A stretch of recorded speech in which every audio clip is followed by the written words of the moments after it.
राष्ट्रपति Donald Trump के बीच महामुलाकात हुई। अलास्का के सबसे बड़े शहर एंकरेज में यूक्रेन जंग पर यह बड़ी मीटिंग हुई। दोनों के बीच 3 घंटों तक ये बैठक चलती रही। बैठक में यूक्रेन में युद्ध विराम पर सहमति नहीं बन पाई। पुतिन ने मॉस्को में अगली मीटिंग के लिए ट्रंप को आमंत्रित किया है। कहा है कि पुतिन के साथ मुश्किल लेकिन सार्थक बैठक हुई, लेकिन कुछ बड़े मुद्दों पर बात नहीं बन पाई।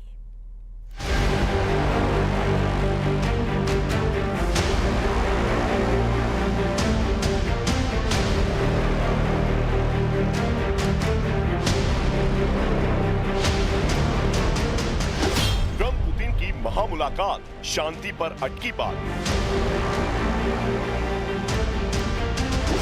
ट्रंप और पुतिन के बीच 3 घंटे की बातचीत, अभी सहमति नहीं।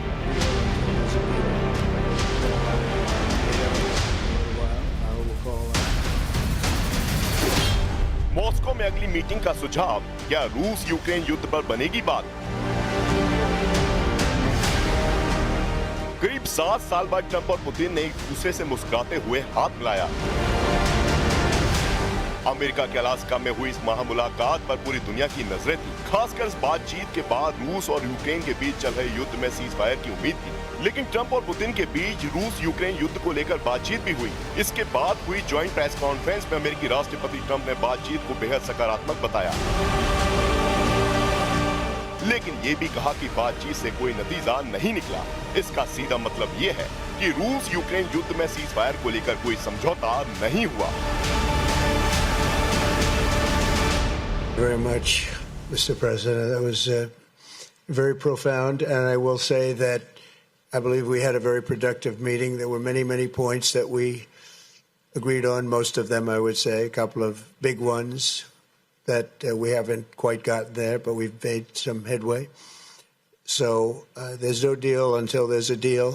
I will call up NATO in a little while. I will call up the various people that I think are appropriate, and I'll of course call up President Zelensky and tell him about today's meeting. It's ultimately up to them.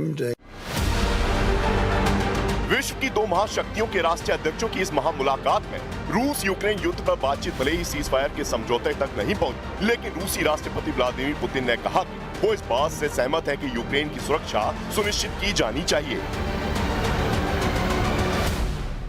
And I agree with President Trump, as he has said today, that naturally the security of Ukraine should be ensured as well.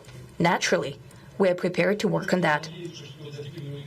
I would like to hope that the agreement that we've reached together will help us bring closer that goal and will pave the path towards peace in Ukraine. We expect that Kiev and European capitals will perceive that constructively and that they won't throw a wrench in the works. दरअसल Donald Trump लंबे समय से दावा करते रहे हैं कि अगर वो व्हाइट हाउस में होते तो पुतिन यूक्रेन पर कभी आक्रमण नहीं करते, और इस मुलाकात में रूस के राष्ट्रपति ने इस बात की पुष्टि भी कर दी। पुतिन ने पूर्व राष्ट्रपति जो बाइडेन का नाम लिए बिना उनकी आलोचना की और ट्रंप के स्तर का हवाला दिया कि युद्ध रोकने के लिए उनकी मौजूदगी ही काफी है।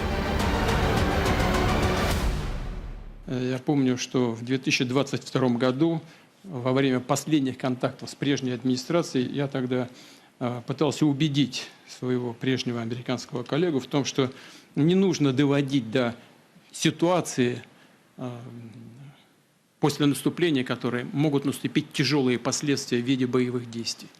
И прямо сказал тогда, что это большая ошибка. अमेरिकी राष्ट्रपति डोनाल्ड ट्रंप से मिलने और बातचीत के लिए रूस के राष्ट्रपति व्लादिमीर पुतिन करीब 1 दशक बाद अमेरिका की जमीन पर पहुंचे।